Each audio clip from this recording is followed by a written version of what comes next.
खूब पूजा पाठ करने के बाद भी घर में बरकत क्यों नहीं है?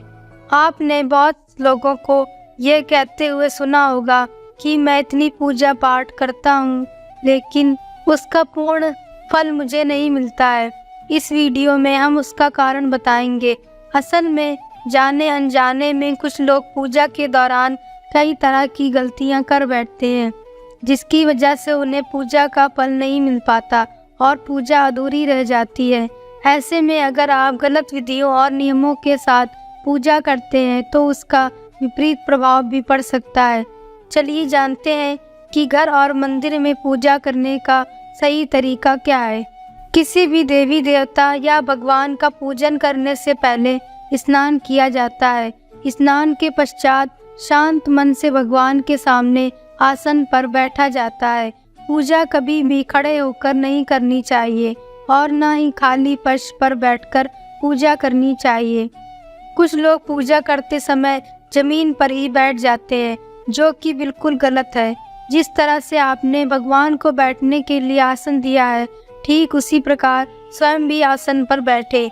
शास्त्रों में कंबल और कुश के आसन को पूजा के लिए शुद्ध माना गया है। इस बात का भी ध्यान रखें कि पूजा का स्थान घर के फर्श से थोड़ा ऊपर होना चाहिए, क्योंकि भगवान अतुल्य और श्रेष्ठ है, इसलिए आप अपनी बराबरी में उनकी पूजा न करें।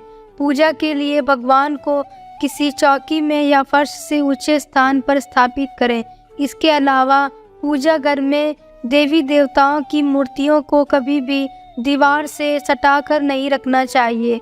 पूजन करते समय आपका मुंह उत्तर या पूर्व दिशा में ही होना चाहिए। घर या किसी भी मंदिर में पूजा संपन्न करने के बाद भगवान से अपनी भूल के लिए उनके समक्ष क्षमा याचना जरूर कर लेनी चाहिए। इससे परमात्मा आपके द्वारा जाने अनजाने में की गई गलतियों को क्षमा करते हुए आशीर्वाद देते हैं। पूजा घर हमेशा घर के ईशान कोण में ही रखना चाहिए। पूजा घर में किसी एक देवी देवता की मूर्ति एक से ज़्यादा नहीं होनी चाहिए। घर के मंदिर में किसी भी भगवान की मूर्ति 9 इंच से छोटी होनी चाहिए। इससे बड़ी प्रतिमा घर में रखना शुभ नहीं होता है। बड़ी प्रतिमा को मंदिर में रखना चाहिए। अपने बेडरूम में कभी भी पूजा घर स्थापित नहीं करना चाहिए और रात्रि के समय अपने पूजा घर को पर्दे से ढककर रखें। पूजा घर में काम आने वाली सभी चीज़ें जैसे शंख, घंटी, प्रसाद के बर्तन, दीपक, शिवलिंग, जनेऊ और भगवान शालिग्राम को साफ सुथरे कपड़े के ऊपर रखना चाहिए। ऐसा नहीं करने पर हर रोज पूजा करने के बाद भी आपको उसका उचित फल नहीं मिल पाता। शास्त्रों में उल्लेख है कि घर या मंदिर कहीं पर भी यदि आप सूर्यास्त के बाद रात के समय पूजा करते हैं तो इस समय ना शंख बजाना चाहिए और ना ही घंटी बजानी चाहिए। ऐसा माना जाता है कि सूर्यास्त के बाद देवी देवता शयन के लिए चले जाते हैं और ऐसे में उन्हें जगाना सही नहीं। इसलिए इस बात का सदैव ध्यान रखें कि सूर्यास्त के बाद घंटी और शंख न बजाएं। अक्सर लोग पूजा करते समय सिर्फ धूप जलाते हैं, लेकिन यह गलत है। किसी भी देवी देवता की पूजा करने से पहले दीपक जलाना अनिवार्य माना जाता है। ऐसी मान्यता है कि दीपक भगवान के प्रति हमारी भक्ति भाव, हमारे द्वारा चढ़ाया गया प्रसाद, धूप और अन्य का साक्षी होता है। अगर आप पूजा करने से पहले दीपक नहीं जलाते हैं तो भगवान तक आपकी प्रार्थना नहीं पहुंचती है।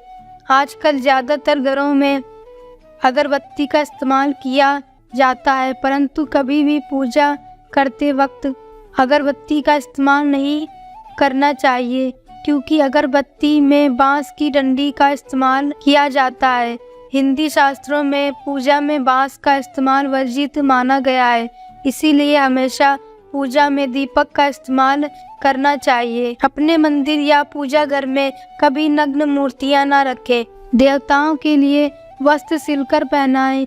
आजकल देवी देवताओं के वस्त्र बाजार में उपलब्ध होते हैं, आप चाहें तो बाजार से ला सकते हैं। हमेशा देवता की पसंद के अनुसार या फिर शुभता को ध्यान में रखते हुए ही वस्त्र धारण करवाना चाहिए। सूर्य, गणेश, दुर्गा, शिव और विष्णु ये पंचदेव कहलाते हैं। इनकी पूजा सभी कार्यों में अनिवार्य रूप से की जाती है। प्रतिदिन पूजन करते समय इन पंचदेवों का ध्यान अवश्य रखना चाहिए। इससे माता लक्ष्मी की कृपा और समृद्धि प्राप्ति होती है। आप चाहे किसी भी देवी देवता का पूजन कर रहे हो, लेकिन सर्वप्रथम हमेशा भगवान गणेश को ही प्रणाम किया जाना चाहिए। किसी भी हवन या शुभ कार्य की शुरुआत में भगवान गणेश को प्रणाम करके ही की जाती है। ऐसा कहा जाता है कि भगवान गणेश को प्रणाम किए बिना पूजा करने से उसके फल की प्राप्ति नहीं होती है। बिना सिर ढके भी पूजा नहीं करनी चाहिए। मान्यता है कि बिना सिर ढके पूजा करने से इसका पूर्ण फल प्राप्त नहीं होता है। पूजा के दौरान सिर ढकना भगवान के प्रति श्रद्धा भाव को दर्शाता है। पूजा के दौरान सिर ढकने के धार्मिक कारण के साथ वैज्ञानिक कारण भी बताए गए हैं। इसीलिए स्त्री हो या पुरुष पूजा के दौरान सिर जरूर ढके। कभी भी भगवान को एक हाथ से प्रणाम नहीं करना चाहिए। हमेशा पूरी तरह झुककर दोनों हाथों से प्रणाम करना चाहिए। घर या मंदिर में पूजा के समय भगवान की आरती करते समय भगवान विष्णु के सामने 12 बार, सूर्यदेव के सामने 7 बार, देवी दुर्गा के सामने 9 बार, शंकर भगवान के सामने 11 बार और गणेश जी के सामने 4 बार आरती घुमानी चाहिए। इससे पूजा पाठ का सकारात्मक फल मिलता है। किसी भी मंत्र का जाप करने के पश्चात आसन के नीचे की भूमि को स्पर्श कर नेत्रों से लगाना चाहिए। इससे आपको जप के पूर्ण फल की प्राप्ति होती है। अगर आप किसी खास प्रयोजन के लिए कोई पूजा अनुष्ठान कर रहे हैं तो उसमें लिए संकल्प को पूरा करने में ज़्यादा समय नहीं लगाना चाहिए।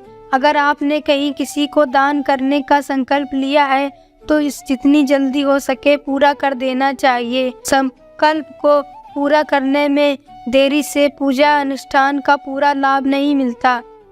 किसी को भी कोई वस्तु या दान दक्षिणा हमेशा दाहिने हाथ से देनी चाहिए। एकादशी, अमावस्या, कृष्ण चतुर्दशी, पूर्णिमा व्रत तथा श्राद्ध के दिन बाल और दाढ़ी नहीं बनाना चाहिए।